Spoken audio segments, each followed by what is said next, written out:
Buenas noches. Soy Alba Lovera, director de La Tribuna Radio. Hoy es un día triste para la profesión y también, especialmente, para quienes dentro del periodismo nos dedicamos a la investigación, a la lucha contra la pederastia y a que crímenes brutales no queden impunes.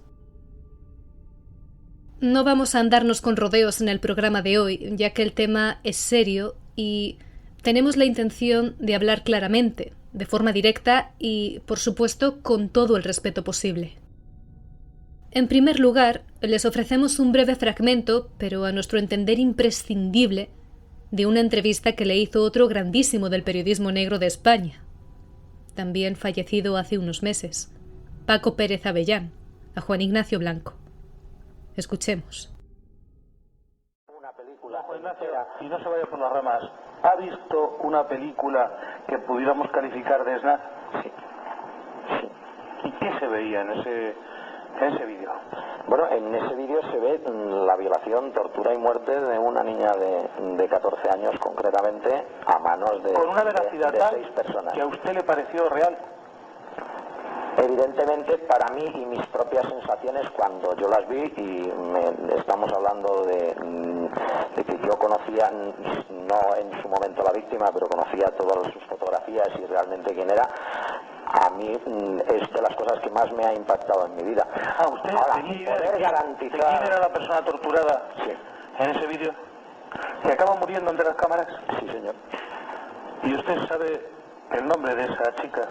Sí, yo sé el nombre de esa chica. Lo que ocurre ¿Lo puede revelar? Evidentemente era Desiree Hernández, que es una de las niñas de Alcácer y que curiosamente es decir, este famoso vídeo que circuló en su momento por muchos lugares, pero era sorprendente porque a mí me llegaron a través de muchísimas fuentes diferentes el que habían visto ese vídeo. Yo nunca creía que ese vídeo lo podía haber visto nadie. Y todos narraban que concretamente pues era una de las 3 niñas, no se veía nunca las 3, sino que era una, y llegaba pues de diferentes círculos. Yo posteriormente vi esa cinta, se puso en manos del Ministerio del Interior y yo no he vuelto a saber absolutamente nada más del tema. Se puso en manos del Ministerio del Interior. Garantizar efectivamente la fiabilidad o no fiabilidad. ¿Pero usted cree que el parecido era muy importante? No, era más que parecido importante. Evidentemente estamos hablando de una película que se ha fabricado con altísimos medios para simular la imagen de alguien, o si no es esa persona. O sea, no estamos hablando de una cinta de mala calidad técnica, sino una cinta normal donde se ve perfectamente. ¿A usted no le cabe duda? Hay luz de sobra, no estamos hablando de... ¿A usted no le cabe duda de que era la persona de la que... O era esa persona, o desde luego el que ha hecho ese vídeo se ha gastado muchísimo dinero para intentar que pareciera que esa persona era la que realmente... ¿Recibió alguna respuesta de parte del Ministerio del Interior que le dijera lo que ha hecho con ella? Nunca.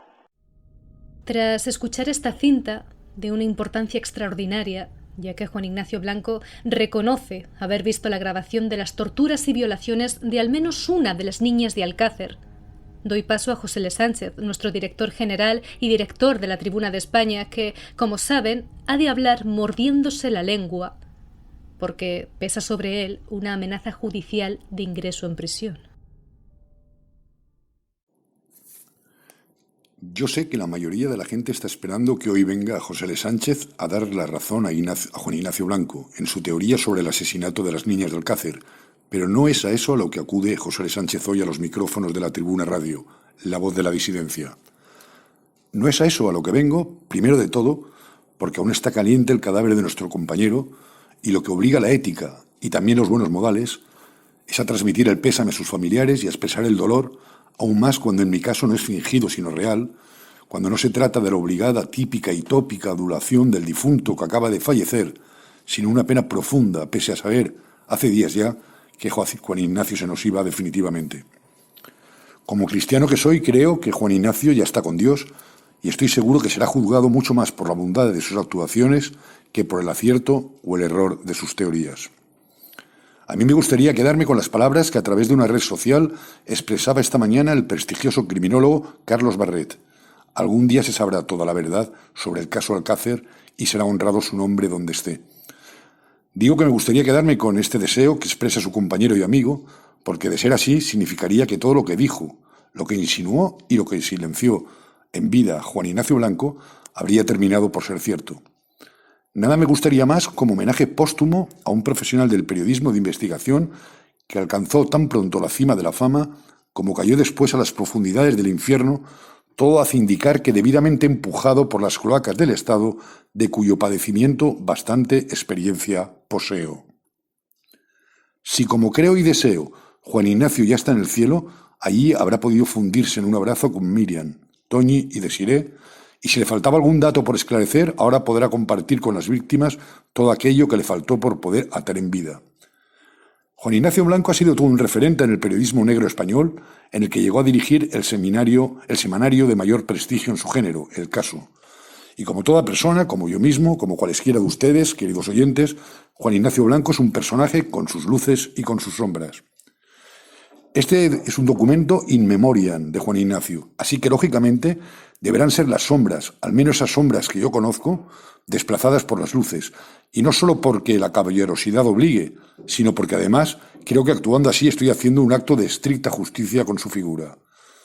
Juan Ignacio Blanco no solo fue el caso de las niñas de Alcácer, sino alguno de los mejores reportajes de investigación criminal del periodismo español, que siempre quedarán ahí, no solo para disfrute de los lectores que quieran por Internet, sino incluso para el estudio en las universidades, ya que de hacerse justicia algún día, sus métodos de investigación se pondrán como ejemplo de lo que fue la vanguardia periodística de las 2 últimas décadas del pasado siglo del periodismo negro español. Pero tristemente solo va a ser recordado por el caso Alcácer, tanto por sus más furibundos detractores como por su apasionada legión de seguidores, que también sigue teniéndolos el bueno de Juan Ignacio. Yo he escrito y opinado muy poco sobre el caso de las niñas de Alcácer, por la sencilla razón de que no acostumbro opinar de aquello que desconozco. Miren ustedes, la juez de instrucción número 5 de Castellón, en lo que considero una vulneración inadmisible de mis derechos fundamentales, me ha prohibido, bajo amenaza de ingreso inmediato en prisión, seguir informando a los lectores sobre el caso que está en la mente de todos ustedes. Y así habré de hacerlo por estricto acatamiento de la injusta resolución judicial, por cierto, un acatamiento que afecta exclusivamente a mí y que no puede impedir que otros redactores y colaboradores de la Tribuna de España sigan publicando cuanto consideren por conveniente en relación con ese tremendo caso del que a mí se me prohíbe hablar, en el libre ejercicio del derecho de libertad de prensa, libertad de información y libertad de expresión que garantiza la Constitución española y que a mí me están siendo conculcados por una actuación judicial que podría estar incurriendo incluso en un delito de prevaricación. Les contaba esto porque yo, sobre el innombrable caso que está en la mente de todos ustedes y que no puedo mencionar, lo sé casi todo. Y como lo sé casi todo, no tengo ningún problema de mojarme hasta las cachas en ningún foro público, como lo es en la dirección del periódico digital La Tribuna de España, en conferencias, en debates y, por supuesto, ratificándome ante su señoría cuando mi letrado pueda preparar la defensa que el propio juzgado de Castellón me acusa, pero está obstruyendo de manera irregular y quién sabe si hasta de manera delictiva. Por el mismo motivo, pero de modo inverso, es por lo que nunca me había pronunciado sobre el caso de las niñas de Alcácer. Nunca hasta hace unos meses, concretamente el 3 de diciembre del pasado año, cuando fruto de la investigación que llevábamos sobre el caso que no se me permite siquiera mencionar, encontramos la coincidencia de 3 personas que nosotros hemos afirmado que participaban en los delitos del caso del que no puedo hablar y que casualmente forman parte estos 3 forman parte de los 4 principales sospechosos del asesinato de Miriam, Toñi y Desiré, según la teoría de Juan Ignacio Blanco. Ese día fue la primera y la única vez que esta voz que les habla ha informado sobre el caso de las niñas de Alcácer, porque de esto sí estaba totalmente avalado para informar, por mi conocimiento y por las pruebas que poseo en relación con el otro tremendo caso de pederastia y del que se me ha impuesto una censura judicial para informar, opinar y manifestarme siquiera en redes sociales. Así las cosas, el 3 de diciembre del pasado año, la Tribuna de España llevaba a su portada este titular: Última hora. Corcuera ordenó parar la investigación del crimen de Alcácer. Descubrimos la conexión entre los asesinatos de Miriam, Toñi y Desiré y el caso que ustedes saben cuál es y que yo no puedo nombrar. José Luis Corcuera, ministro de Interior, cuando aparecieron sin vida los cuerpos de Miriam, Toñi y Desiré, habría ordenado al director de la Guardia Civil, Luis Roldán, que se cerrara en falso las investigaciones sobre el crimen de Alcácer. Fuentes muy próximas a Corcuera, en su época al frente del Ministerio de Interior, han facilitado información a la Tribuna de España que les ofreceremos en las próximas horas y que por primera vez establecen un vínculo directo entre el crimen de las niñas de Alcácer y el caso cuyo nombre siquiera puedo pronunciar. Una vinculación que implicaría a importantísimos dirigentes del Partido Socialista Obrero Español, a quien se encubrió desde el Ministerio de Interior. Esto es lo que publicábamos el 3 de diciembre, por supuesto citando el nombre del caso que ahora se me impide ni siquiera decir. Creo que esta publicación ya significó, de una manera importante, avalar buena parte de la teoría que durante muchos años defendió no solo Juan Ignacio Blanco, sino muy especialmente Fernando García, el padre de Miriam. De lo que resulta todo el proceso de investigación, los errores que se cometieron por parte de la Guardia Civil, de los forenses, de las investigaciones absolutamente chapuceras, sé poco más o menos lo mismo que ustedes. Pero de la última parte sí sé, y sé mucho, pero me está prohibido hablar, y les prometo que no tengo ningún interés en que mañana se vuelva a dictar una orden de búsqueda y captura contra este periodista, y esta vez no para ser conducido, esposado a los calabozos de la policía, como en 2 veces anteriores, sino para mi ingreso inmediato en prisión. Así las cosas, hasta los audios míos que hoy los ofrecemos, por cierto, audios y vídeos originales siguen colgados en nuestro canal de YouTube, lo mismo que las informaciones firmadas por mí las tienen ustedes a su disposición en la hemeroteca de la Tribuna de España, porque esto no lo ha prohibido la juez. Hemos tenido que eliminar cualquier referencia al tremendo caso que la juez de instrucción número 5 de Castellón, reitero, en una clarísima vulneración de mis derechos fundamentales que judicialmente vamos a reclamar y que, repito, podrían ser incluso constitutivos de un delito de prevaricación, la magistrado María Lidón Calero Garza me impide siquiera pronunciarme. Por eso escucharán un pitido en el audio cada vez que cite el caso innombrable. Sin embargo, Juan Ignacio ha comprometido toda su credibilidad a una sola carta. Empezábamos el programa con ella. En la entrevista que concedía a ese otro genio del periodismo negro español que recientemente se nos fue, Paco Pérez Avellán, Juan Ignacio Blanco reconoce, sin ningún género de dudas, haber visto la famosa filmación de las torturas y violación de al menos una de las niñas de Alcácer, en esa cinta que, según él mismo manifestó en reiteradas ocasiones, le fue entregada por el párroco, de ese pueblo de mi querido Reino de Valencia. ¿Por qué el párroco de Alcácer negó haber entregado esa cinta? ¿Por qué Fernando García, padre de Miriam, no avaló lo manifestado por Juan Ignacio Blanco de que habían visionado juntos y además en presencia del hermano de Fernando y tío de Miriam? Bueno, este es uno de los misterios que Juan Ignacio se ha llevado a la tumba. La reciente emisión por un conocido de canal de televisión, por cierto, propiedad de George Soros, de una serie sobre el asesinato de las niñas de Alcácer, está claramente orientada a desinformar y a presentar a quienes no dan fe a la verdad oficial poco menos que de enfermos patológicos de delirios conspiranoicos. Y esto no es cierto. Que Antonio Anglés y Miguel Ricard no fueron los asesinos y violadores de Miriam, Toñi y Desiré, lo sabe en España hasta el más tonto y el más crédulo que haya.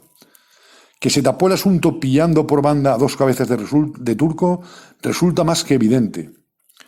Que nos presentan a un Antonio Anglés, un puto yonki que necesitaba meterse 2 chutes de heroína al día, como si fuera Chacal, el mejor terrorista del mundo, capaz de atravesar fronteras, de engañar al Interpol, de colarse en un barco, de saltar al agua, de nadar, de andar escondido por medio Sudamérica. Es una teoría que no se la cree ni el que asó la manteca. Que detrás del asesinato de las niñas de Alcácer, lo mismo que del caso que se me impide hablar, está incluso la propia supervivencia del putrefacto régimen del 78, es algo de lo que estoy absolutamente convencido. Que los nombres de Francisco Laína, Luis Solana, Alfonso Calvé y José Luis Bermúdez de Castro, el clan de la Moraleja, no es el escalón final de Alcácer y que todo apunta mucho más alto a magistraturas mucho más altas de la nación, también me resulta evidente. Tanto que creo que hubo un pacto, tácito o implícito, y no les hablo de un pacto de Estado, sino de poderes muy superiores, de varios estados y de varios poderes. Un pacto supranacional para colgar las 3 muertes de las niñas de estos dos desgraciados y para tapar el caso que se me impide siquiera citar, porque si se supiera la verdad se derrumbaría por sí solo este putrefacto régimen del 78. Les hablo de asesinatos, violaciones, torturas, rituales satánicos, canibalismo, masonería y muertes que no quedan impunes porque hayan transcurrido 25 años desde la fecha de los hechos, ni porque el entonces jefe del Estado haya abdicado la corona. Pero nada de cuanto les digo depende de que Juan Ignacio haya contado la verdad, toda la verdad y nada más que la verdad. Juan Ignacio Blanco dijo que a su muerte se conocería el contenido de esa cinta. Por el bien de España y de los españoles, por todos los niños y niñas violados en nuestra nación y en cualquier país del mundo, ojalá así sea, porque de lo contrario, quienes seguimos buscando verdades y denunciando con nombres y apellidos a altas personalidades, de esas a los que no puedo referirme por orden judicial, aún seremos tratados como frikis, como conspiranoicos y como enfermos patológicos, cuando algunos nos estamos jugando incluso nuestra propia libertad. Juan Ignacio, ojalá tengas mejor suerte, estoy seguro que sí, allí en el cielo de la que tuviste aquí en la tierra. Juan Ignacio Blanco ha sido, como decía José L. Sánchez, alguien fundamental en la historia del periodismo de investigación criminológica en la historia de España. César Vidal, maestro de José L. Sánchez, tampoco ha querido olvidar hoy a Juan Ignacio.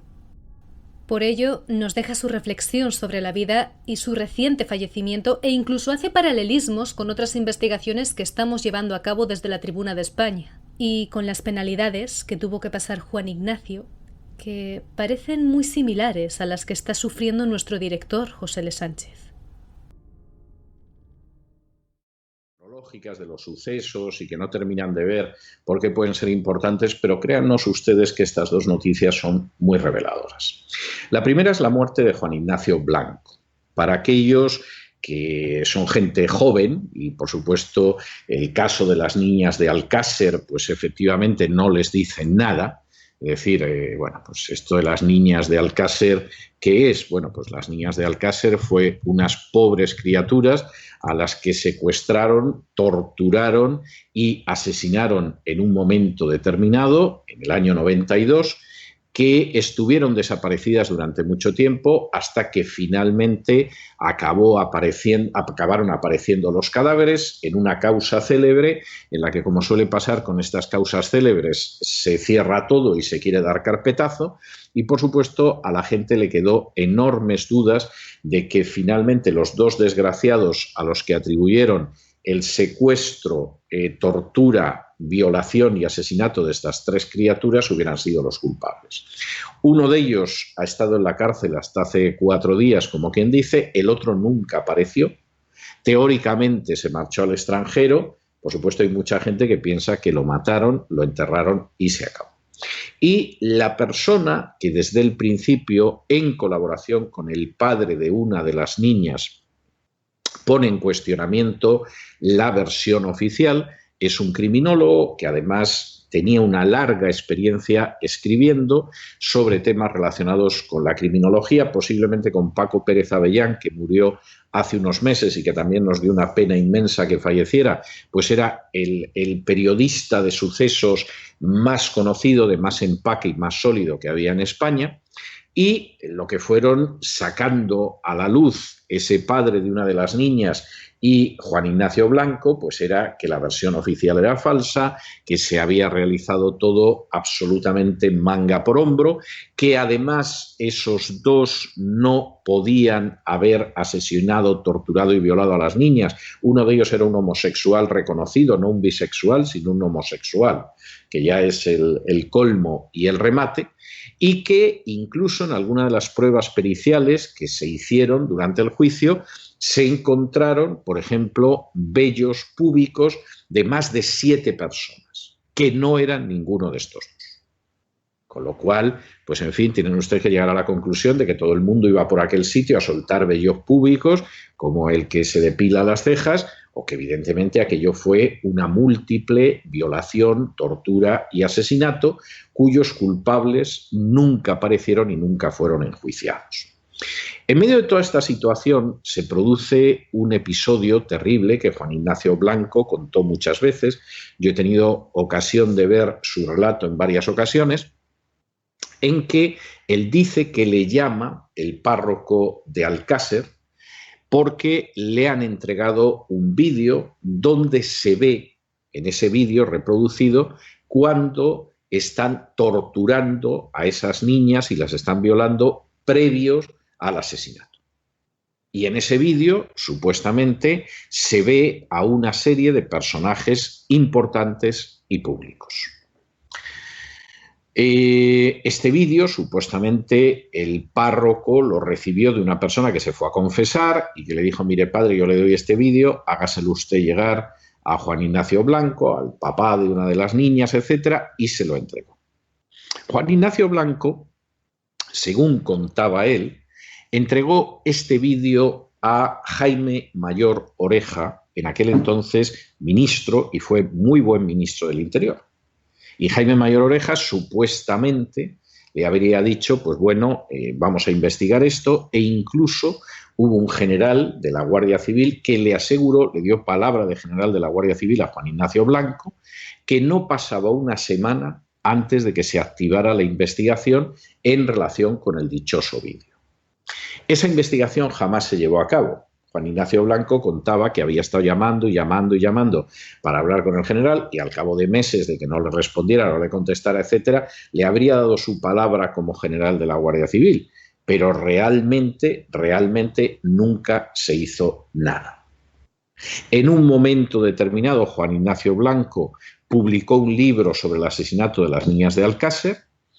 En el libro se hacía referencia, como en un momento determinado, junto con el padre, en el programa de Esta noche cruzamos el Mississippi, de Pepe Navarro, programa popularísimo entonces de la televisión, pero que la gente que no hubiera nacido en el año 92 desconoce, porque además Pepe Navarro acabó también fuera del mundo de los medios en España. Después de que lo echaron del Mississippi, pues realmente tuvo algún intento de regresar, pero nunca consiguió regresar, lo cual es muy significativo, mientras que fue una persona que día a día fue siguiendo el juicio, el proceso público por los crímenes de Alcácer. Y en ese dichoso vídeo, si aparecían una serie de personas, no es menos cierto que tanto Juan Ignacio Blanco como el padre de las niñas dieron los nombres de esas personas en uno de los programas del Mississippi, y lo encuentran ustedes en Google. O sea, si lo buscan, van a ver que se reproducen los nombres, por cierto, nombres que luego han sonado en relación también presuntamente con la comisión de atrocidades parecidas en esa misma zona de España. Lo cual puede ser mera casualidad, lo cual puede ser falso, o lo cual puede ser una realidad inquietante. ¿Por qué matan a las niñas de Alcácer? Unas pobres crías que van para una discoteca, que las suben en un automóvil en autostop y que las secuestran, las violan, las torturan y las asesinan. Bueno, la tesis de Juan Ignacio Blanco, que yo le oí defender en varias ocasiones, es que ni fue un crimen común, es decir, pobres chicas que de pronto las secuestran, les hacen todo lo que quieren y al final las asesinan, ni tampoco, como en algún caso se dijo, pues eso era una especie de ritual satánico de alguna secta o algo por el estilo. La tesis que sostenía Juan Ignacio Blanco, cuyo libro, por cierto, fue secuestrado, es uno de esos casos, después de la muerte de Franco, absolutamente insólitos en la historia de España. Se alegó que una de las niñas no quería que aparecieran fotos de los restos de su hija y que, por lo tanto, pues evidentemente el libro había que secuestrarlo. Lo del secuestro del libro es discutible. Luego el libro, si ustedes lo buscan, lo van a encontrar en Internet. Juan Ignacio Blanco, el libro en algunas conferencias lo vendía, o sea que decidió al cabo de los años que la orden judicial le traía absolutamente sin cuidado, y la tesis que él sostenía era que a estas pobres criaturas se las había secuestrado, violado, asesinado, para que luego se pudiera enseñar al vídeo a determinadas personas y decir: tú verás lo que haces, pero como intentes ir en cierta dirección, tú también tienes una hija, tú también tienes una mujer, y ya ves que no nos paramos en barras a la hora de represaliar a aquel que se nos ha cruzado por el camino. Esta era la tesis que él sostenía. Ignoramos si eso se corresponde con la realidad o no, pero efectivamente esa era la tesis que él sostenía, y la tesis oficial de que habían sido estos dos los que fueron a por las niñas, etcétera, la verdad es que hace aguas por todas partes. Y cualquiera que haya visto, por ejemplo, los vídeos del juicio oral, verdaderamente aquello hace aguas por todas partes. Es menos convincente que la explicación oficial de los atentados del 11 de marzo. Pero claro, aquí se dio carpetazo, ya había un culpable en prisión, ya que según tanto Juan Ignacio Blanco como el papá de una de las niñas no tenían nada que ver con el asunto. Es decir, era un desgraciado que andaba por ahí y un delincuente de poca monta, pero en absoluto había sido el que había abusado, torturado y asesinado a Miriam García, Toñi Gómez y Desiree Hernández, que era el nombre de las niñas. Y, por supuesto, ellos siguieron adelante durante mucho tiempo hasta que pues, se dio carpetazo y aquí se acabó todo. Esto tuvo enormes costes para Juan Ignacio Blanco, también para el padre de una de las niñas, porque en última instancia lo que acabó sucediendo pues fue que esto afecta a la salud de cualquiera. En el caso de Juan Ignacio Blanco, además, se dio la circunstancia de que ya nadie le dio trabajo. O sea, es una de esas circunstancias a las que se llega en los medios de comunicación en España, aunque haya gente que no lo sepa, pero de pronto deciden que no trabajas en ningún sitio. Y ese fue el caso de Juan Ignacio Blanco. Ha pasado con otra gente antes y después, no vayan a creer ustedes que esto es tan excepcional. Yo no tengo idea de cómo se pudo mantener durante estos años y cómo pudo mantener a su familia, porque efectivamente no trabajaba en ningún sitio. Se fue deteriorando físicamente de una manera terrible. Uno iba viendo las imágenes de nuevos vídeos y nuevas conferencias y se daba cuenta de que efectivamente era un personaje que parecía que tenía algo en el interior que lo iba devorando poco a poco. Era una persona efectivamente en esa situación. Las últimas imágenes de él que han aparecido en la serie sobre Alcácer que hay en Netflix desde hace unas semanas ya muestran un hombre que lo ves y dices, tiene que estar muy enfermo, y finalmente ha fallecido, al parecer, de una enfermedad que venía desde mucho tiempo atrás. No crean ustedes que el hecho de que ahora mismo se haya hecho este documental sobre las niñas de Alcácer y todo lo demás ha aclarado las cosas. Cualquiera que vea el documental, que es interesante en el sentido de que va contando pues cómo se desarrolló todo, se dedica a dar coces a Nieves Herrero y a otra gente que en su día, o a Paco Lobatón, que en su día pues se dedicaron a ir contando el caso. Ahora se les da coces, porque en aquel entonces era una maravilla lo que estaba haciendo Pepe Navarro, que tenía unas cuotas de audiencia tremendas todas las noches cuando contaban el caso de Alcácer, o el programa Nieves Herrero, que fue un hito en la televisión. Nieves Herrero no aparece en el documental pues se negó a ir, igual que Pepe Navarro. Y, por supuesto, ahora podrá parecer que está muy mal y dirán que es el inicio de la telebasura, etcétera, etcétera. Pero crean ustedes que aquello en su momento fue un auténtico hito, el tratar esa cuestión, igual que Paco Lobatón y todo lo demás. Que luego se llevara la carrera de alguno o medio la carrera de alguno es otra cuestión. Y el gran problema de la serie es que hay elementos por los que pasa muy de puntillas y al final, en los últimos minutos, manipula la historia, aprovecha la historia, instrumentaliza la historia para decir que todo esto pues no es nada más que violencia de género, la ideología de género es fantástica y gracias a Dios en España se han aprobado normas de ideología de género sobre violencia de género y se quedan tan panchos. Es decir, esa es la última tortura y la última manipulación de estas tres pobres criaturas. El hacer un documental en varios episodios y al final tú lo diriges hacia la ideología de género. Nada sorprendente en Netflix, nada sorprendente en el autor de la serie, pero desde luego bastante lamentable, porque esto no fue violencia de género, ni nada por el estilo, ni cosa parecida. Esto fue algo mucho más grave que no se ha aclarado. En ese documental, y en la que seguramente fue su última intervención, Juan Ignacio Blanco habla del vídeo, comenta que tiene el vídeo, le piden ver el vídeo, los del documental, y finalmente parece ser que no les dejó ver el vídeo, aunque él insistía que lo tenía, y además en algún momento parece dispuesto a enseñarles el vídeo, aunque aclara que por supuesto su mujer va a poner el grito en el cielo como lo haga, entre otras cosas porque Juan Ignacio Blanco expresó en varias ocasiones que había llegado a una especie de pacto, no sabemos con quién, en virtud del cual él no seguía hablando y no lo mataba. e incluso en alguna ocasión relató que algún ser muy cercano a él se lo secuestraron por unas horas para que supiera lo que podía pasar. Y claro, lógicamente optó por el silencio o por un perfil bajo durante los últimos tiempos de su vida. A todo eso tengo que decirles que quien ahora se dirige a ustedes intentó entrevistarlo en la pasada temporada, intentó ponerse en contacto con él en varias ocasiones y finalmente no lo consiguió. Es decir, nunca le respondió, nunca me dijo nada.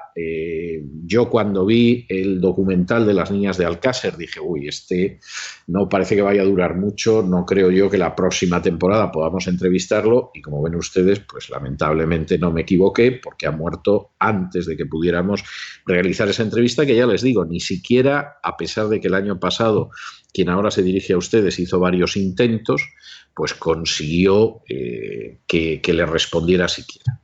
Y en ese documental él insiste en que tiene el vídeo, que no enseñó a esta gente, cosa que sinceramente no sé yo si reprocharle, porque he visto cómo acaban el documental hablando de la ideología de género y todo lo demás, evidentemente es algo muy poco serio desde un punto de vista profesional y moralmente más que discutible, y aparece en un momento determinado dos personajes que seguramente podrían contar mucho, pero que realmente no cuentan nada. Uno es el párroco que supuestamente le entregó el vídeo, que se medio ríe y con una sonrisilla dice, ¿qué voy a yo dar un vídeo? Con lo cual te queda la duda de si el párroco no es un hipócrita absoluto y está lanzando balones fuera porque no quiere líos, o el hombre está diciendo la verdad. Es decir, no, yo no le di ningún vídeo, esto es una leyenda urbana que a lo largo de las décadas yo no he desmentido jamás, pero bueno, ahora ya digo que no porque tengo una cámara delante. A uno le queda la duda. El otro es Mayor Oreja. Y es curioso porque a Mayor Oreja le pudieron hacer muchas preguntas sobre temas muy importantes. Y presuntamente a él le entregaron el vídeo y supuestamente tenía gente por debajo a sus órdenes en puestos clave de la Guardia Civil que supuestamente iba a investigar y no investigó. Y entonces ahí el realizador de la serie pudo hacer muchas preguntas, no sabemos, a lo mejor las hizo, pero lo que queda claro es que no aparecen reflejadas en absoluto en el documental. Mayor Oreja aparece una o dos veces para decir cosas de escasa trascendencia y un ministro del Interior que podía haber aportado mucho sobre el caso, al final dices, bueno, aquí lo han sacado, pues para decir que hemos sacado al ministro del Interior de la época, pero no nos ha aclarado nada, lo cual es decepcionante. Como mínimo, decepcionante. Al final, y esto es algo que a ustedes les afecta mucho y que da escalofríos, da verdaderamente escalofríos verlo. Como el caso de las niñas de Alcácer, en España se han producido muchos. El caso de las niñas de Alcácer se conoció porque había un padre de una de las tres niñas que se empeñó en que aquello siguiera adelante. Y continuamente estaba proporcionando noticias a los medios de comunicación y estuvo a punto de arruinarse precisamente para salir adelante con eso, y además tenía una persona que incluso vivía en su casa, en la habitación de uno de sus hijos, que era un criminólogo que se llamaba Juan Ignacio Blanco y que también decidió seguir adelante con esa cuestión. Si el padre no hubiera tenido la constancia tremenda que tuvo durante todos esos años y el criminólogo no hubiera estado dispuesto a lo mismo, más alguna otra persona menos conocida, por ejemplo, una inglesa que aparece en el documental que les iba asesorando sobre cómo tratar con medios, alguna otra persona que hacía investigación de campo, etcétera. Si no hubiera sido por eso, el caso Alcácer seguramente ni hubiera aparecido en los periódicos. A lo mejor en la zona de Valencia, un breve diciendo 3 niñas desaparecen, no hubieran aparecido los cadáveres, nunca se hubiera sabido nada. Por cierto, hace unas horas han aparecido unos huesos en la fosa donde encontraron a las niñas, que vaya usted a saber de quiénes son. Desde luego, si los huesos son de las niñas, se lucieron en el juzgado y se lució el forense cuando exhumaron los cadáveres. O sea, esto es algo, pero verdaderamente tremendo. Esto es como si en Dallas ahora resulta que al lado de la carretera de donde mataron a Kennedy encuentran casquillos de balas. O sea, sería algo verdaderamente para romper a llorar. Y el caso de Alcácer primero demuestra el poder de los medios. Es decir, Como este caso, insistimos, se han producido muchos y si no aparecen en los medios, no existen. Y en este caso se supo porque hubo gente que martilleó en los medios, se produjo un revuelo, no voy a decir una alarma, pero por lo menos un revuelo social y efectivamente el caso hubo que darle salida y en un momento determinado carpetazo. En otros casos menos afortunados, como el del Bar España, que parece que es más grave que este todavía, no porque se hayan producido asesinatos, por lo menos hasta donde sabemos, sino porque evidentemente sí que ha habido abusos de niños y hay muchos testimonios en el mismo sentido, pues aquí los medios han decidido que no cuentan nada y efectivamente no cuentan nada. Y ese es el primer elemento inquietante. El segundo elemento inquietante es que parece ser que efectivamente hay gente intocable. El caso de Alcácer nunca sabremos, realmente no lo vamos a saber nunca. Si los nombres que en un momento determinado Juan Ignacio Blanco y el padre de las niñas dieron se corresponden con gente que abusó y asesinó a estas criaturas, eso no lo vamos a saber jamás. Y pesa la presunción de inocencia, que dice que no, pero desde luego, si es que sí o si fueron otros, no lo vamos a saber. Eso ténganlo ustedes claro y es terrible.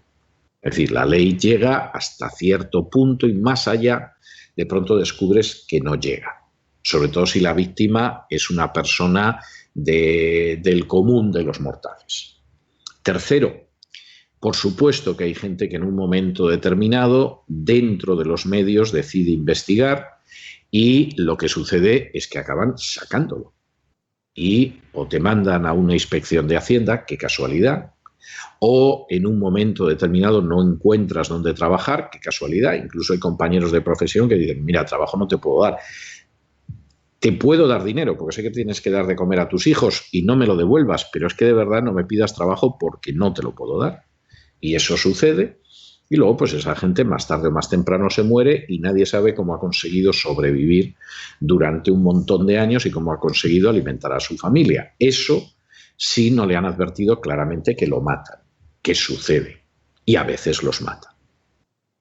Y entonces, pues esta es una realidad que por supuesto pensamos que no se puede dar, que no es posible, etcétera, pero vaya si se puede dar. Juan Ignacio Blanco se va a la tumba con muchos secretos y desde luego jamás vamos a saber la realidad del dichoso vídeo, porque si ese vídeo existe, pues a saber dónde está escondido y a saber si no desaparecerá incluso una vez que él ha muerto. Son lecciones importantes. Y esas lecciones importantes al final están sobre las lágrimas y muchas veces la sangre de criaturas inocentes, de las que insistimos, el caso de Alcácer no es el único. Es una noticia triste la muerte de Juan Ignacio Blanco, es una noticia que por otro lado hace pensar mucho, porque esa es la realidad. Y además es una noticia que te deja un sabor de boca muy amargo porque en última instancia, es decir, bueno, pues realmente ha muerto una persona que no era muy mayor, tenía 63 años casi recién cumplidos y es una persona pues que finalmente ha estado fuera de la posibilidad de trabajar durante décadas y que ha muerto en una situación pues muy lamentable y muy triste. Esa es la historia que hay y no se le puede dar más vueltas. Empezamos el programa con otro fallecimiento, distinto, si ustedes quieren, pero muy triste. Y en este caso sí es una persona a la que yo tuve ocasión de entrevistar 2 veces, una en la cadena COPE, otra en Es Radio. Imagino que en COPE, donde en un momento determinado borraron todos los programas en los que yo aparecía cuando me marché de esa casa, no encontrarán ustedes nada.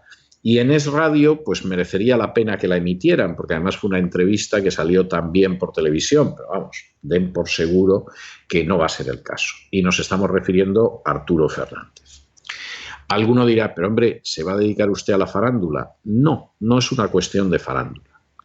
Arturo Fernández, que ha muerto con 90 años y ha estado trabajando hasta hace 4 días, hasta hace unas semanas, que ya se sintió muy mal y entonces tuvo que suspender la gira que tenía por España, concretamente a donde iba, y de hecho pues había estado con un enorme éxito en Madrid. Algunos de los oyentes del programa La Voz fueron a verlo en Madrid y quedaron absolutamente fascinados con él. Era un grandísimo actor, era el rey de la alta comedia en España desde hacía décadas. Posiblemente Arturo Fernández desde los años 60-70 en teatro, que se dice pronto, durante más de medio siglo ha sido el rey de la alta comedia. Había actores de alta comedia buenos, pero la alta comedia en España era Arturo Fernández. Y en ese sentido era un personaje extraordinario. La última vez que yo tuve ocasión, no la última vez, la penúltima vez que yo tuve ocasión de hablar con él fue en el teatro, hará de esto unos 6 años, en que llevé a mi hija a ver una de sus obras de teatro y era una obra en la que con 80 y tantos años se tiraba al suelo, se levantaba, saltaba, gritaba y era el único que estaba en escena durante toda la obra. Los otros 2 o 3 actores entraban y salían, pero el que estaba todo el tiempo en escena durante 2 horas era Arturo Fernández en una obra movidísima que acabas muerto como hagas ese ejercicio. Y cuando tanto mi hija como yo nos quedamos un rato para saludarle y hablar con él, salió a los 10 minutos con un chándal blanco impecable, era un hombre de una elegancia extraordinaria y parecía que acababa de levantarse y estaba desayunando al lado de una piscina. O sea, era impresionante, después del palizón de 2 horas que se había llevado, que vamos, eso nos parte a cualquiera, lo bien que estaba, la elegancia que tenía, estuvimos charlando bastante rato, muy agradable. Y luego yo tuve ocasión todavía de verle otra vez porque le hicieron un homenaje, gente muy cercana, me invitaron a ir y yo fui absolutamente encantado. Y creo que fue la última vez que yo tuve ocasión de verle y estar en la comida de homenaje con él y creo que ya no nos volvimos a ver a partir de ese momento. Que es una gran pérdida, no tiene duda. Pero además es que Arturo Fernández era un ejemplo de lo que debe ser un artista y de lo que lamentablemente no son la mayoría de los artistas en España. Arturo Fernández jamás recibió una subvención. Era el ejemplo claro de que tú puedes hacer un trabajo profesional artístico de primerísimo nivel y hacerlo durante décadas sin quedarte con un céntimo del contribuyente. Luego hay gente que dice que, claro, es que no se gasta en cultura. No, en paniaguados del mundo de la cultura. Porque él no recibió jamás un céntimo. Fue un trabajador toda su vida, o sea, se podía haber retirado, pues fíjense usted, con 90, además él todavía hubiera podido cobrar una jubilación, que no es lo que va a pasar con la gente que ahora vive en España. Pues se podía haber retirado, pues fíjense ustedes, un cuarto de siglo antes. Y no lo hizo. Y siguió trabajando hasta los 90, se dice pronto, y además lo hacía muy bien, porque era incomparable y era el primero en su género. Y era una persona que además él mismo te decía a veces en son de broma, yo recuerdo habérselo oído decir que Franco a su lado era un rojo. Lo decía en broma, pero en el sentido de decir pues que era una persona que quería España, era una persona patriota, era una persona religiosa seguramente a su manera, pero lo era una persona que creía en Dios, era una persona muy trabajadora y era una persona que no vivía de las prebendas, de los pesebres y de las subvenciones que arroja el poder para conseguir votos. Y por supuesto no era de los de la ceja. Y yo no sé si le va a hacer algún homenaje el mundo de los titiriteros en España. No me sorprendería nada que no se lo hagan, porque son unos miserables. Pero evidentemente esta es la situación. Y los dos fallecidos son gente que obliga a pensar, porque de verdad que entraron de lleno en cuestiones que a ustedes les afectan.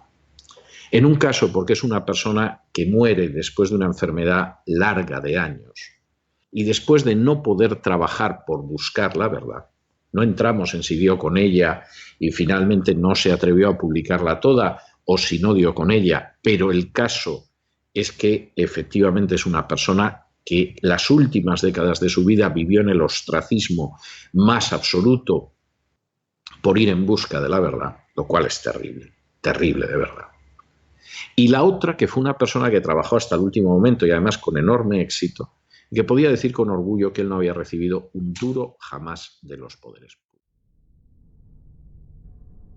La Tribuna de España publicaba el pasado 3 de diciembre en portada una noticia que ustedes encontrarán en nuestra hemeroteca titulada «Crimen Niñas de Alcácer. Corcuera evitó que se investigara a los verdaderos culpables». Y un vídeo que ustedes siguen teniendo a su disposición en nuestro canal de YouTube. Les ofrecemos dicho vídeo con molestos pitidos cada vez que José L. Sánchez menciona ese caso del que tiene prohibido hablar, para evitar su ingreso en prisión. Todos ustedes saben de qué les estoy hablando. Hola, soy José L. Sánchez, director de la Tribuna de España.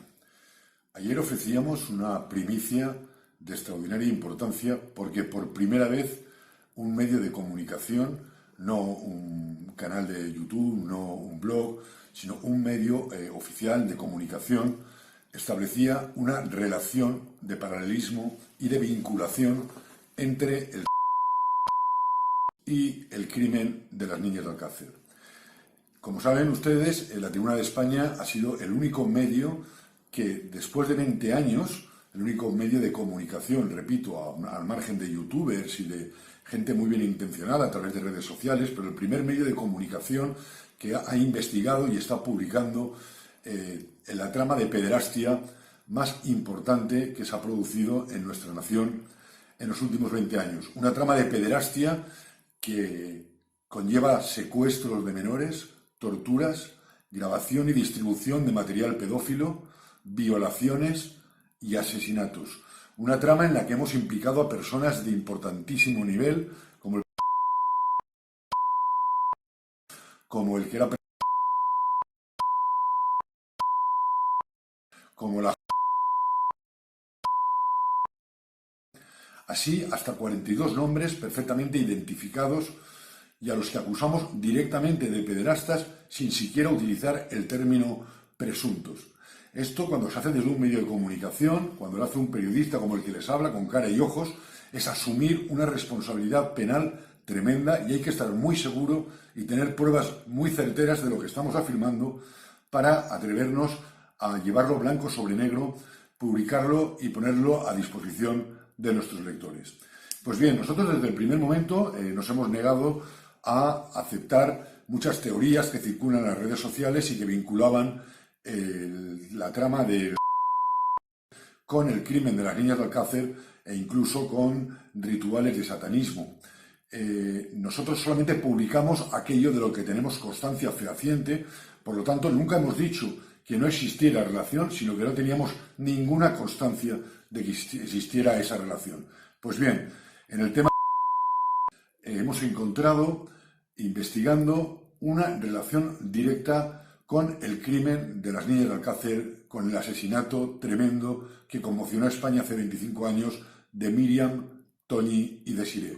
Un asesinato que se cerró en falso, cargándole la culpa a dos desgraciados como era Antonio Anglés y Miguel Ricard, pero que en la mente de todos los españoles está el que eso se cerró en falso y que no eran los verdaderos culpables de las torturas, violaciones y asesinato de las niñas de Alcácer.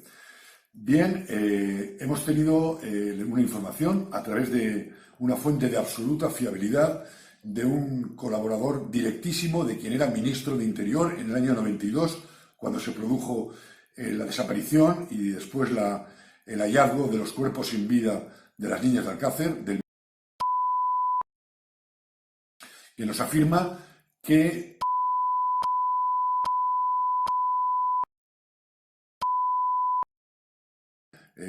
probablemente el símbolo máximo de corrupción socialista que ha tenido España, le presionó, decía, para que cerrara inmediatamente la investigación y encontrara los culpables que fueran a los que cargarles el muerto. Esto era así porque la investigación de la Guardia Civil, lejos de ser una chapuza como se nos ha hecho crecer durante mucho tiempo, a pesar de la pésima instrucción judicial, a pesar de la pésima autopsia oficial, la investigación de la Guardia Civil, decía, estaba muy bien encaminada y ponía sobre la mesa 4 nombres muy relevantes. Estos 4 nombres eran Francisco Laína, exdirector general de Seguridad, la persona que fue máxima autoridad de España durante unas horas, durante el secuestro del Parlamento por el golpe de Estado del 23 de febrero. Francisco Laína asumió la máxima autoridad política de la nación. Francisco Laína fue director general de Seguridad hasta que cesó el gobierno de la UCD. El siguiente culpable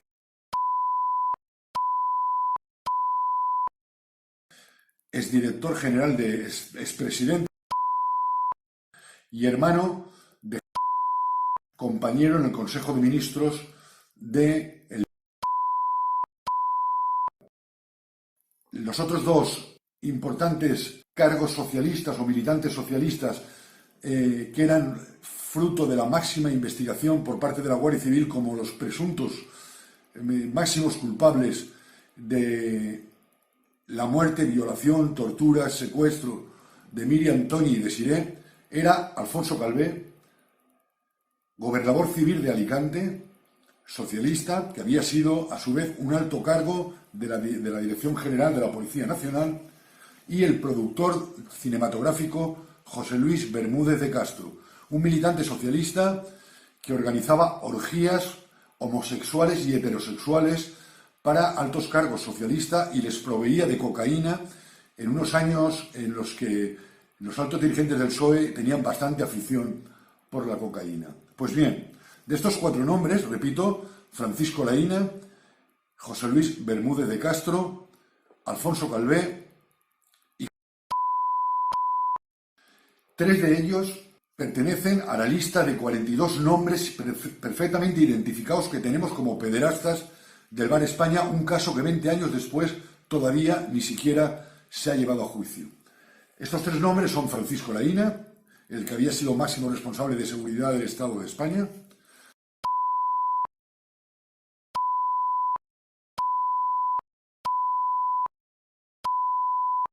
productor cinematográfico.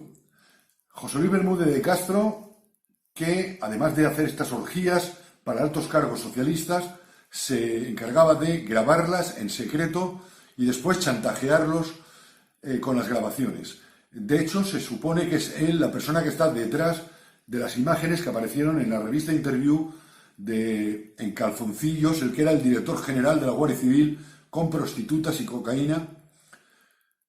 El siguiente de los elementos de los pederastas que coinciden en ambos casos en la investigación que llevaba a cabo la Guardia Civil como máximos responsables de la muerte de Miriam Toñi y Desiré y del es Alfonso Calvé, gobernador civil de Alicante, es alto cargo de la Dirección General de Policía, médico psiquiatra, que curiosamente llegó a Alicante justo un mes después de que se produjera otra misteriosa desaparición de las que le hablaremos en próximas informaciones, una desaparición que también tuvo en vilo a España y que también se cerró en falso, de una niña que había sido ingresada en una clínica psiquiátrica por problemas solamente de insomnio, una niña de 17 años que se intentó cerrar como que estando absolutamente medicada, fue capaz de saltar una valla de 2 metros,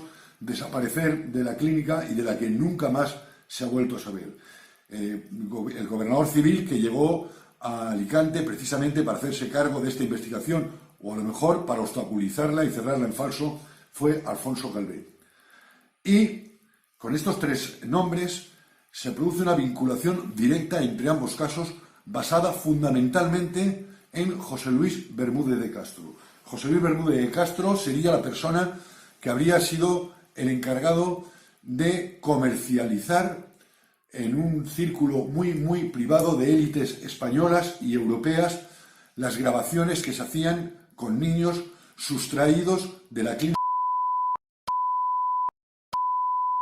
una residencia tutelada, y de donde por la noche se sacaban a niños que tenían que ser tutelados por los servicios sociales de la Generalidad Valenciana por estar en situación de conflictividad familiar, se les sacaba y se les trasladaba a donde eran drogados y violados brutalmente por personalidades de élite, por pederastas de cuello blanco. Hasta 42 hemos identificado plenamente en la Tribuna de España, y ustedes pueden encontrar sus nombres. Entre ellos, que se ponía cocaína en las tetas, que aparecía, que gustaba de que los menores le lamieran las tetas, y que presenció cómo reventaban y asesinaban a una menor de 5 años, violándola vaginalmente hasta que la mataron. Digo que lo que hemos publicado tiene una importancia tremenda, porque por primera vez un medio de comunicación establece una relación directa entre el y la muerte de las niñas Miriam, Toñi y Desiré, que fue cerrado en falso por órdenes. Según hemos sabido, recibió presiones del mismísimo para que inmediatamente se cerrara el caso y se pusiera fin a una investigación de la Guardia Civil que estaba cercando a importantísimos dirigentes socialistas. Les digo, en este caso,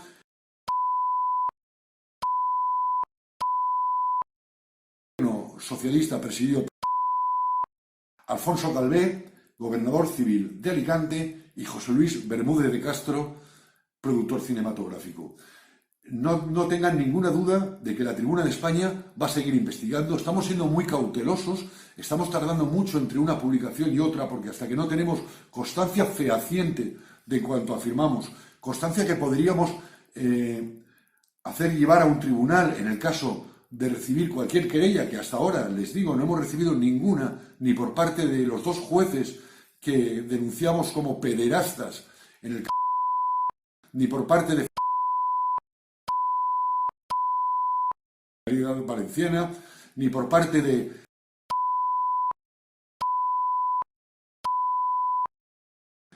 de Francisco Laína, el director nacional de seguridad del Estado, ni por parte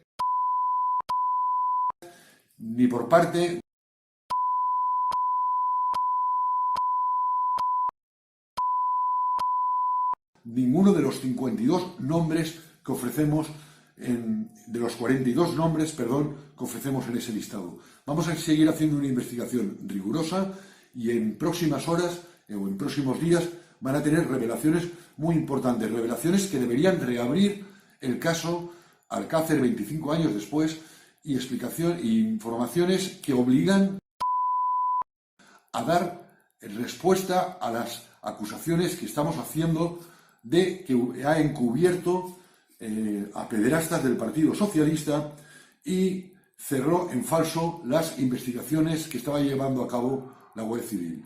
Les vamos a tener puntualmente informados en la Tribuna de España, latribunadeespaña.com. Muchas gracias. También, y ya para terminar, queremos dejarles la valoración que han hecho sobre la muerte de Juan Ignacio Blanco, voces tan autorizadas por su espíritu disidente como las que escucharemos a continuación. El primer testimonio al que vamos a dar paso es el de Daniel Tejero, el honesto policía local de Puente Genil que denunció al jefe de la policía local por pederastia, y que 5 años después permanece ilegalmente suspendido de empleo y sueldo por haber defendido a la víctima menor de edad.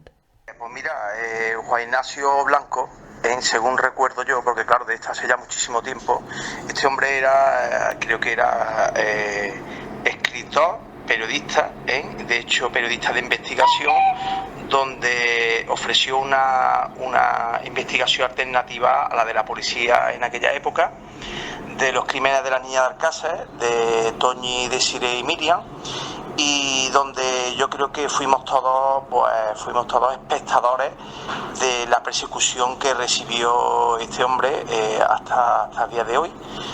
Incluso me atrevo a decir de que le arruinaron la vida por llevar la contraria y tener una teoría diferente a la de la Policía Nacional y la Guardia Civil que intervinieron en esta investigación.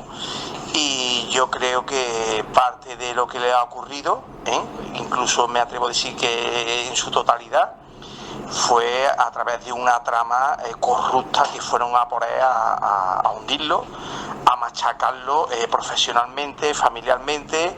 Y bueno, la verdad que cuando Esta mañana creo que estuve leyendo algo sobre la noticia del fallecimiento. Es lógico que los familiares no se hayan pronunciado ni quieran saber nada, que no quieran atender a los periodistas ni a los medios de comunicación en referencia a la muerte de este señor, porque saben perfectamente el daño que le han causado a él y a su familia. Así que ojalá hubiera muchísima gente como él. Tú ya sabes que tú también estás en el ojo del huracán, por tener tus propias teorías basadas en pruebas, manifestaciones y declaraciones de personas que intervienen en los casos que tú pues pones a la luz a través de tu periódico, y la verdad que tú ya estás viendo que estás siendo también pues víctima de este sistema corrupto que tenemos en España. Simplemente, ¿qué quieres que te diga yo a ti? José Le, tú ya sabes lo que le pasa a las personas, da igual que sean periodistas, personas que pertenezcan a las fuerzas de seguridad del Estado, Guardia Civil, Policía Nacional, Policía Local, jueces. Mira lo que le ha ocurrido a la juez Mercedes Alaya, a María Núñez Bolaño. Pues yo creo que está llegado ya tan lejos porque ha sido partícipe no indirecta, sino directamente de los ERE y de la agencia IDEA, de todas estas causas y macrocausas que está llevando ella, que ya sabes que la Fiscalía pues ha mandado un informe denunciando a esta señora por los plazos y por las prórrogas que ha habido en referencia. Incluso ya sabes que elaboró un informe la unidad de la UCO de la Guardia Civil, donde ellos manifestaban de que había estado 2 años para dar la investigación por parte de la Guardia Civil por orden de esta juez. Y bueno, esto está clarísimo. Esto es España. Aquí hay una dictocracia acojonante, donde hay un sistema elaborado por estos mafiosos, estos políticos mafiosos que tenemos, que están llevando al abismo a este país. La segunda intervención es de Fran Gijón, escritor y autor del libro Alcácer 25 años después. Hola, querido José Le, me pides una valoración sobre la muerte de Juan Ignacio Blanco.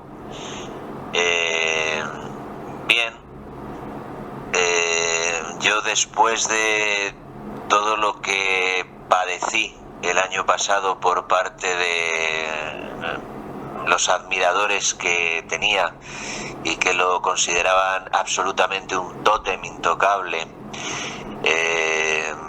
un referente en todos los sentidos sobre la criminología, la criminalística, el periodismo y tantas cosas, pues bueno, yo lamento por supuesto la muerte de Juan Ignacio Blanco, y estoy absolutamente persuadido y convencido de que ahora que ha fallecido se cumplirá con su palabra de ofrecerle a todos sus admiradores esos documentos, ese vídeo, ese material que ha estado guardando, según él, durante 26 años para mantener su seguridad. Obviamente habló con absoluta ironía, porque ya verás tú cómo no va a salir absolutamente nada. Ahora habrá que encontrar otra excusa, habrá que proteger, pues no sé, a su viuda, a la que le transmito mi pésame, porque esto no es nada personal. Esto en realidad le estamos valorando no porque haya fallecido, porque a nadie le agrada que nadie muera, sino por su calidad profesional. Bueno, hoy también nos hemos enterado de la triste noticia de la muerte de un gran asturiano y un gran español y un gran actor y un gran cómico, Arturo Fernández. Si tengo que valorar entre la muerte si tengo que inclinarme, pues desde luego hoy es un mal día para el teatro y un mal día para el mundo de los cómicos, porque ha muerto Arturo Fernández, un gran actor. La diferencia es que Arturo Fernández siempre reconoció que era un actor. Bien, pues esa es mi valoración. Mi valoración es que no hay valoración. A mí Juan Ignacio Blanco me parece una enorme decepción, y no solo a mí, a muchísima más gente. Y bueno, pues es lamentable el final que ha tenido, lo largo que ha sido. una enfermedad que yo he conocido bastante de cerca, pero yo no entro en valorar a una persona que no me merece, en lo profesional no me merece absolutamente que tenga nada que valorar. Es decir, como mucho lo que me puede dar es la misma pena en su periplo profesional como me lo da su muerte, exactamente igual. Me gustaría añadir también que esas personas que ahora ya están llenando las redes sociales haciendo una asociación de ideas entre una serie de Netflix, el nada casual hallazgo de un hueso en la fosa de la Romana por parte de una persona más, como tantas están peregrinando allí a raíz de la serie de televisión, y la muerte de Juan Ignacio Blanco, es decir, esa relación que algunos establecen causa-efecto entre el fallecimiento de una persona muy enferma, que estaba arrastrando un largo proceso de degeneración física por su enfermedad, y el hallazgo de ese hueso, que no tiene nada de casual, repito, porque, bueno, en fin, habrá que ver de dónde lo han sacado, ¿no? Y en la Romana, pues ese hecho, que ahora surjan estas teorías de la conspiración que relacionan la serie de Netflix, quizá incluso el periodismo de la Tribuna de España, con la muerte de Juan Ignacio, con tal, esa es exactamente la herencia que deja en el mundo de la razón, del periodismo, del sentido común, es decir, de su ausencia. Esa es la herencia que nos deja Juan Ignacio Blanco. Por eso lo que decía antes, pues que es una persona que da la misma pena su fallecimiento como su trayectoria profesional, por llamarlo de alguna manera. Un abrazo. A continuación, contamos con las palabras de David González Sellés, analista. Yo sí te creo, Juan Ignacio Blanco, claro que te creo. Cada vez que se reabre un caso, como ahora se está reabriendo el caso Alcácer con Bar España contra la Tribuna de España, y ahora te mueres. Siempre la gente se muere cuando está a punto de suceder el juicio. Claro que te creo, como creo a muchos indefensos que no pueden ir contra los criminales que gobiernan esta nación. Lo siento, que descanses en paz. Escuchemos ahora las palabras del doctor Juan Mariano Pérez Abad, cirujano y autor de la serie ¿Qué es el Bar España?, que está siendo publicada por capítulos en la Tribuna de España. Queridos amigos José L. Sánchez y Álvaro Vera, quiero agradeceros el honor de que me deis voz en vuestro programa, en este programa que recuerda la muerte de Juan Ignacio Blanco, el insigne investigador del crimen de las niñas de Alcácer. Ahora en estos momentos parece como si los astros se hubieran alineado para permitir el retorno de los espíritus de Miriam, Toñi y Desiré, para intentar desvelar los misterios que siguen rodeando su terrible muerte, ¿verdad? Desde que Netflix editó su serie documental, en el que más bien parece que intentan enterrar todas las sospechas y las elucubraciones que permanecían vivas alrededor del crimen. Pues resulta que ha muerto Juan Ignacio Blanco e inmediatamente después han aparecido nuevos huesos en las fosas donde fueron encontrados los cadáveres de las niñas. Esto nos abre la esperanza de que aparezca algún dato nuevo, esclarecedor, que desvele por fin este misterio, como por ejemplo que apareciera de pronto el vídeo que Juan Ignacio Blanco decía poseer, en el que se desvelaba la identidad de los auténticos culpables de este horrible crimen. Con respecto a la figura de Juan Ignacio, pues es un personaje con un sabor agridulce.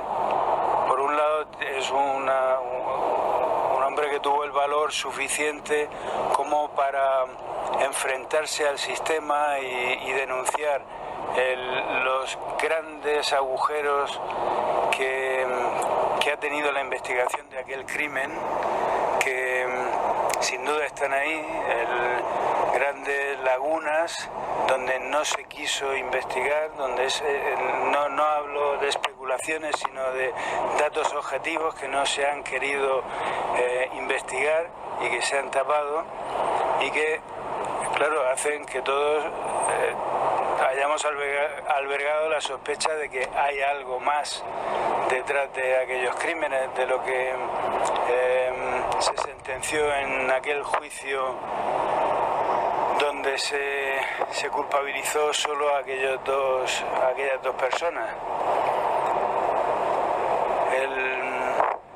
Yo no sé qué será lo que hay detrás, pero lo que es evidente es que no se investigó muchos datos, como la identidad de los pelos púbicos que aparecieron en los cadáveres de las niñas, y otro sinfín de datos objetivos en los que la investigación no quiso entrar y pegó el carpetazo. Otra cosa es que sobre esos agujeros en la investigación se haya querido construir hipótesis conspiranoicas, como quieren calificar ahora, que vayan más allá de lo razonable. Pero el que haya habido gente que haya llevado esas teorías un poco más allá de lo razonable, no significa que dejen de haber habido graves agujeros y graves lagunas en la investigación, agujeros que no están justificados y que nos dan la seguridad de que ahí ha habido de alguna manera un encubrimiento de alguien más que debía estar implicado en aquellos crímenes. Que Juan Ignacio Blanco tuviera o no realmente aquel vídeo que decía tener, o que llevara hasta un extremo, para algunos exagerado, sus hipótesis, no desacredita para nada la afirmación tajante de que la investigación quedó truncada y fue frenada y no llegó hasta donde tenía que haber llegado en datos objetivos y concretos que tenían que haber sido investigados. Vamos a ver si ahora por fin conseguimos ver la luz del caso. Un saludo para vosotros, amigos, y para toda la audiencia, y mucha suerte en la trayectoria de esta nueva emisora que intenta dar voz a todo lo que otros quieren hacer callar. Vamos a dar paso a Patricio Carrasco, colaborador de La Tribuna de España, para que también se exprese libremente. Ante todo, buenas noches. Dar las gracias por permitirme colaborar en este nuevo espacio de La Tribuna Radio. Y con respecto a Juan Ignacio Blanco, pues desearle mi más sentido pésame tanto a sus familiares como amigos, compañeros y colaboradores. No le conozco personalmente, pero sí he seguido bastante su trayectoria y es una persona que ha estado siempre ahí, en la brecha, en la trinchera, luchando contra la oficialidad, luchando contra la versión oficial que no se cree nadie a día de hoy. Ha tenido que pasar una serie de Netflix para que la gente vuelva a interesarse sobre este caso, cuando saben que hay un montón de incógnitas, una ecuación sin resolver, muchísimas variables, también testimonios como el forense Luis Fontela. Y Juan Ignacio Blanco es una persona que nunca ha tirado la toalla. Veréis que todo el mundo le habrá tildado durante estos años de conspiranoico, de que si se ha inventado cosas, de que si el tema de que intentó lucrarse, que este hombre simplemente intentó dilucidar la verdad en un régimen del 78 totalmente podrido, en el cual los medios de comunicación, a excepción de muy pocos como este, siempre van a defender a aquellos que le pagan, que son casualmente quienes se ven involucrados en este tipo de tramas. Buenas noches y muchas gracias. Y descansa en paz, Juan Ignacio Blanco. Y ojalá el mejor testimonio de tu vida tras tu muerte sea ver esas cintas, que vamos a callar muchas pocas. Gracias. Gracias a ti, Patricio, y al resto de participantes por colaborar en este programa. Escuchemos qué tiene que decir al respecto Miguel Celades. Saludos a todos. Bueno, pues digo muy brevemente cuál es mi opinión sobre la muerte de Juan Ignacio Blanco. Pues que no creo en casualidades en absoluto. O sea, no. Justo ahora que, por una parte, todo lo que está haciendo la Tribuna de España, que está trascendiendo más de lo que parece, yo creo, a simple vista, al margen de censuras y de todo lo que se va encontrando. Justamente la serie Netflix también, justo en estos momentos. Y ahora es cuando, bueno, en fin, realmente por este señor yo no creo en las casualidades, la verdad. Entonces, bueno, para mí que está blanco y en botella, como su nombre justamente, ¿no? Blanco. Y que te modifican la salud rápido. O sea, creo que sí se puede hacer hace ya mucho tiempo y, bueno, pues pueden, tanto accidentes como modificación de la salud está a la orden del día. En último lugar, tenemos la intervención de Belén Calvo, colaboradora de la Tribuna Radio con su sección Porgoyescas Covadonga. Buenas noches a todos los oyentes de la Tribuna Radio. Bueno, mi más sincero pésame a toda la familia de Juan Ignacio Blanco. Es una terrible pérdida para todos.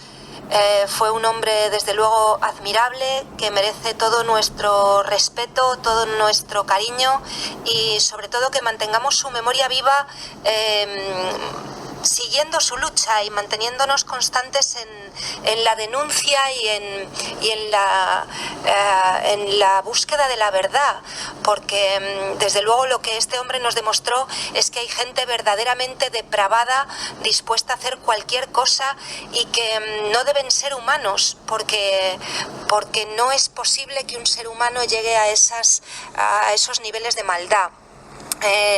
Quizá yo, por mi deformación profesional, me fijo mucho en la expresión corporal y yo nunca conocí a Juan Ignacio Blanco, no tuve esa suerte, pero desde luego cuando le veías en televisión o en algún vídeo, sin duda reflejaba una credibilidad, una seguridad que no deja lugar a dudas de que todas sus investigaciones tocaron hueso, que se suele decir, ¿no? Entonces me parece una pérdida verdaderamente terrible para todos los guerreros que luchamos y buscamos la verdad. Y bueno, solamente puedo enviar un abrazo muy grande y mi más sincero pésame a la familia y a todos sus seguidores y amigos, que tenemos que mantenernos en la lucha y de alguna manera que su vida haya tenido un sentido y sea una inspiración para todos nosotros. Un abrazo muy grande a todos.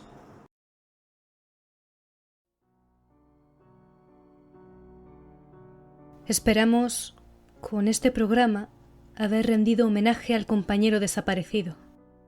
Como decía José L. Sánchez, un personaje con sus luces y sus sombras, un maestro del periodismo de investigación que alcanzó la fama y que vivió las últimas 2 décadas de su vida una pesadilla que, por fin, ya ha terminado.